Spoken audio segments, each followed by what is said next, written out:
Hi welcome to my channel ഹയ. ഇതുപോലൊരു normal ചുരിദാറിൻ്റെ മെറ്റീരിയൽ സെറ്റിനെ എങ്ങനെ ഡിഫറെൻ്റ് ആയിട്ട് ഞാൻ കട്ട് ചെയ്ത് സ്റ്റിച്ച് ചെയ്തതെന്നുള്ളൊരു ചെറിയ വീഡിയോ ആണ് ഇന്ന് നിങ്ങൾക്ക് ഞാൻ കാണിച്ചു തരാൻ പോകുന്നത്. ആക്ച്വലി ഞാനിപ്പോൾ ഡെലിവറിയൊക്കെ കഴിഞ്ഞ് കുറച്ച് വണ്ണമൊക്കെ വെച്ച് വയറൊക്കെ ചാടിയതുകൊണ്ട് തന്നെ നോർമൽ ചുരിദാർ എനിക്ക് അത്ര കംഫർട്ടബിളായിട്ട് ഫീൽ ചെയ്യുന്നില്ല. അതുകൊണ്ടാണ് ഇച്ചിരി ഡിഫറെൻ്റ് ആയിട്ട് സ്റ്റിച്ച് ചെയ്യാമെന്ന് ഞാൻ വിചാരിച്ചത്. അപ്പോൾ ഇങ്ങനെ കട്ട് ചെയ്തതെന്ന് ഞാൻ കാണിച്ചു തരാം. ഇതാണ് ചുരിദാറിൻ്റെ മെറ്റീരിയൽ. രണ്ട് ഭാഗമായിട്ടാണ് വരുന്നത്. ഫ്രണ്ടും ബാക്കും സെപ്പറേറ്റ് ആയിട്ടാണ് വരുന്നത്. ഇത് ഫ്രണ്ട് പോർഷനാണ്. ചെറിയ ത്രെഡ് വർക്കും സീക്വൻസൊക്കെ ഉണ്ട്. ഇത് ബാക്ക് വശമാണ്. ബാക്ക് വശം ഈ പ്രിൻ്റ് മാത്രമേ ഉള്ളൂ, പ്ലെയിൻ ആയിട്ടാണ് വരുന്നത്. പിന്നെ ഇത് ദുപ്പട്ട, സെയിം കളറിൽ സെയിം പാറ്റേണിലുള്ള ദുപ്പട്ടയാണ്. പിന്നെ പാൻറ്റും ലൈനിങ്ങും ഒരുമിച്ചാണ് വരുന്നത്. ഈ ചുരിദാറിൻ്റെ മെറ്റീരിയൽ, അതായത് ഫ്രണ്ട് പോർഷനും ബാക്ക് പോർഷനും ഓൾമോസ്റ്റ് ഒരു 45 ഇഞ്ചോളം വീതി വരുന്നുണ്ട്. ഇതിൽ നിന്ന് ബാക്കി വരുന്ന ഭാഗമാണ് ഞാൻ സ്ലീവിനായിട്ട് കട്ട് ചെയ്തെടുക്കുന്നത്. ഞാൻ ആദ്യം എൻ്റെ മെഷർമെൻറ്റ് വെച്ച് 14 ഇഞ്ച് ലെങ്ത്തിൽ ഒരു ബോഡീസ് പാറ്റേൺ കട്ട് ചെയ്തെടുത്തിട്ടുണ്ട്. ഇനി ഇതിൻ്റെ ഫ്രണ്ടിൽ ഈ ഫോൾഡ് ചെയ്ത ഭാഗത്തായിട്ട് ഞാൻ മേലെയും താഴെയായിട്ട് ഇതുപോലെ 4 ഇഞ്ച് മാർക്ക് ചെയ്യുന്നുണ്ട്. അതായത് ഫ്രണ്ടിലൊരു 8 ഇഞ്ച് വീതിയിലൊരു ഓപ്പൺ കട്ടിങ് വേണ്ടിയിട്ടാണ്, രണ്ട് സൈഡിലായിട്ട് സിബ് വെക്കേണ്ടിയിട്ടാണ് ഞാൻ ഇതുപോലെ മാർക്ക് ചെയ്ത് കട്ട് ചെയ്യുന്നത്. മേലെയും താഴെയായി ഇതുപോലെ 4 ഇഞ്ച് മാർക്ക് ചെയ്തതിന് ശേഷം ഒരു സ്കെയിൽ വെച്ച് ജോയിൻ ചെയ്ത് ഞാനിത് കട്ട് ചെയ്തെടുക്കുന്നുണ്ട്. ഇത് കട്ട് ചെയ്ത് കഴിയുമ്പോൾ ഇതുപോലെ 2 പീസായിട്ട് കിട്ടും. ആം ഹോളിൻ്റെ ഭാഗമായിട്ട് നെക്കിൻ്റെ ഭാഗമായിട്ട് 2 പീസായിട്ടാണ് കിട്ടുക. ഇനി ഞാൻ ടോപ്പിൻ്റെ ഫ്രണ്ട് വശം ഇതുപോലെ 2ആയിട്ട് ഫോൾഡ് ചെയ്ത് വെച്ചിട്ടുണ്ട്. ഒരു 45 ഇഞ്ചോളം വീതിയുള്ള മെറ്റീരിയലാണ് ഞാൻ ഇതുപോലെ 2ആക്കി മടക്കി വെച്ചിട്ടുണ്ട്. ഇതാണ് ഓപ്പൺ സൈഡ് വരുന്നത്. ഇപ്പുറത്തുള്ളത് ഈ വശം ഫോൾഡഡ് സൈഡാണ്. ഇനി ഈ ഓപ്പൺ സൈഡിൽ ഞാൻ ഈ കട്ട് ചെയ്തെടുത്ത ആം ഹോളിൻ്റെ ഭാഗം ഇതുപോലെ വെച്ച് കൊടുക്കുന്നുണ്ട്. അതായത് ഫ്രണ്ടിൽ മാക്സിമം എനിക്ക് ചുരുക്കിട്ടിട്ട് സ്റ്റിച്ച് ചെയ്യാൻ വേണ്ടിയിട്ടാണ് ഞാൻ ഈ അറ്റത്തോട്ടായിട്ട് ഈ ആം ഹോളിൻ്റെ ഭാഗം വെച്ചിട്ട് കട്ട് ചെയ്യുന്നത്. ഇപ്പുറത്തെ സൈഡിൽ ഫോൾഡർ സൈഡിലായിട്ട് ഞാൻ നെക്കിൻ്റെ ഭാഗം കൂടി വെച്ച് കൊടുത്തിട്ടുണ്ട്. അപ്പുറത്തെ ആം ഹോളിൻ്റെ ഭാഗം വെച്ച് കൊടുത്തിട്ടുണ്ട്. ഇനി ഞാൻ കട്ട് ചെയ്യുന്നത് എങ്ങനെയാണെന്ന് വെച്ചാൽ ഇങ്ങനെ നെക്കിൻ്റെ ഈ സൈഡിൽ കൂടി ഇതുപോലെ താഴെ വന്ന് ഇവിടെ കട്ട് ചെയ്ത ശേഷം സ്ട്രെയിറ്റ് പോവും ഇതുപോലെ.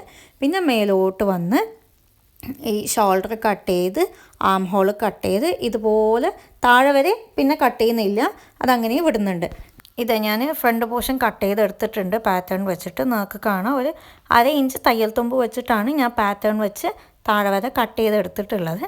ഇനി ഈ ഭാഗവും കൂടി ഒരു 1/2 ഇഞ്ച് ഇതുപോലെ ഗ്യാപ്പ് ഇട്ടിട്ട്, അതായത് 1/2 ഇഞ്ച് തയ്യൽ തുമ്പ് ഇട്ടിട്ട് ഈ പീസും ഞാൻ ഇതുപോലെ കട്ട് ചെയ്തെടുക്കുന്നുണ്ട്. ഞാൻ പാറ്റേൺ വെച്ചിട്ട് 2 ഭാഗവും കട്ട് ചെയ്തെടുത്തിട്ടുണ്ട്.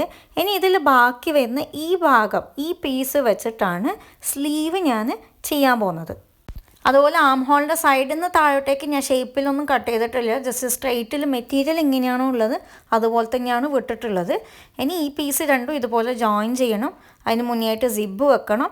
ഇതുപോലെ ചുരുക്കിട്ടിട്ടാണ് ഇതിൻ്റെ കൂടെ ഞാൻ ജോയിൻ ചെയ്ത് കൊടുക്കുന്നത്. ഓപ്പൺ, അതായത് മെറ്റീരിയൽ ഓപ്പൺ ചെയ്തിട്ടുള്ള ഫൂട്ടേജാണ് നിങ്ങൾ ഈ കാണുന്നത്. ഇത് സ്റ്റിച്ച് ചെയ്ത് വരുമ്പോൾ ഇങ്ങനെയാണ് ഓൾമോസ്റ്റ് വരുന്നത്. 2 സൈഡിലായിട്ട് ഞാൻ സിബ് വെച്ച് കൊടുക്കുന്നുണ്ട്. ലൈനിങ്ങും ഞാൻ ഈ സെയിം പാറ്റേൺ വെച്ചിട്ട് തന്നെയാണ് കട്ട് ചെയ്തെടുത്തിട്ടുള്ളത്.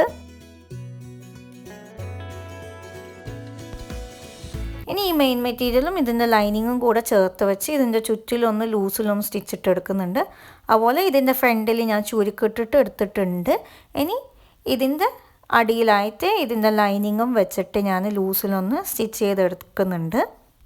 ഇതാ ലൈനിങ്ങുമായിട്ട് ഞാൻ ജോയിൻ ചെയ്തെടുത്തിട്ടുണ്ട്. ഇതിൻ്റെ അടിയിൽ ലൈനിങ് വെച്ച് സ്റ്റിച്ച് ചെയ്തെടുത്തിട്ടുണ്ട്. ഈ പീസിൻ്റെ അടിയിലും ലൈനിങ് വെച്ച് സ്റ്റിച്ച് ചെയ്തെടുത്തിട്ടുണ്ട്. ഇനി 2 സൈഡിലായിട്ട് സിബ് വെച്ച് കൊടുത്തതിന് ശേഷമാണ് താഴ്ഭാഗം ഞാൻ ജോയിൻ ചെയ്തെടുക്കുന്നത്. ഇതാ 2 സൈഡിലായിട്ട് ഞാൻ സിബ് വെച്ച് കൊടുത്തിട്ടുണ്ട്. സീക്രട്ട് സിബാണ് വെച്ച് കൊടുത്തിട്ടുള്ളത്. താഴെ നിന്ന് മേലോട്ടേക്കാണ് സിബ് വരുന്നത്. അതിന് ശേഷമാണ് സിബ് വെച്ചതിന് ശേഷമാണ് ഞാൻ താഴ്ഭാഗം ജോയിൻ ചെയ്തിട്ടുള്ളത്. സിബ് വെച്ചതിൻ്റെ മേലെയായിട്ട് ഇതുപോലെ ഒരു ചെറിയൊരു വൈറ്റ് ലേസും കൂടി ഞാൻ വെച്ച് കൊടുത്തിട്ടുണ്ട്. പാറ്റേണിൻ്റെ ബാക്ക് പോർഷൻ വെച്ചിട്ട് ഞാൻ 14 ഇഞ്ച് ലെങ്ത്തിലൊരു യോക്ക് കട്ട് ചെയ്തെടുക്കും. അതിനുശേഷം താഴെ വരുന്ന ഭാഗം മാക്സിമം ചുരുക്കിട്ടിട്ട് ഈ യോക്കിൻ്റെ താഴെയായിട്ട് അറ്റാച്ച് ചെയ്ത് കൊടുക്കും. അതിൽ റിമൈനിങ് വരുന്ന പീസ് ഞാൻ സ്ലീവിൻ്റെ ബാക്കിയായിട്ട് കട്ട് ചെയ്തിട്ട് സ്റ്റിച്ച് ചെയ്യും. ഇതാണ് ഡ്രസ്സിൻ്റെ ഫൈനൽ ലുക്ക് വരുന്നത്. നിങ്ങൾക്ക് കാണാം സ്ലീവ് 2 പീസായിട്ടാണുള്ളത്. മേലയിൽ പ്ലെയിൻ ബാക്കിൽ നിന്ന് കിട്ടിയ പീസും താഴെയായിട്ട് ഫ്രണ്ടിൽ നിന്ന് കിട്ടിയ പീസും ഞാൻ വെച്ച് സ്റ്റിച്ച് ചെയ്തിട്ടുണ്ട്. സൈഡിലായിട്ട് 2 സൈഡിലായിട്ട് സിബ് വെച്ച് കൊടുത്തിട്ടുണ്ട്.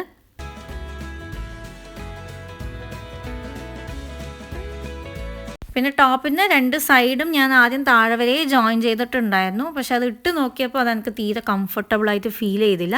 അതുകൊണ്ട് കുറച്ച് താഴെ വരെയായിട്ട് ഞാൻ ക്ലോസ് ചെയ്തതിന് ശേഷം ബാക്കി ഓപ്പണായിട്ട് ഇതുപോലെ സ്റ്റിച്ച് ചെയ്തിട്ടാണുള്ളത്. താഴെയുള്ള ലൈനിങ്ങും ഇതുപോലെ ഓപ്പണായിട്ടാണ് സ്റ്റിച്ച് ചെയ്തിട്ടുള്ളത്.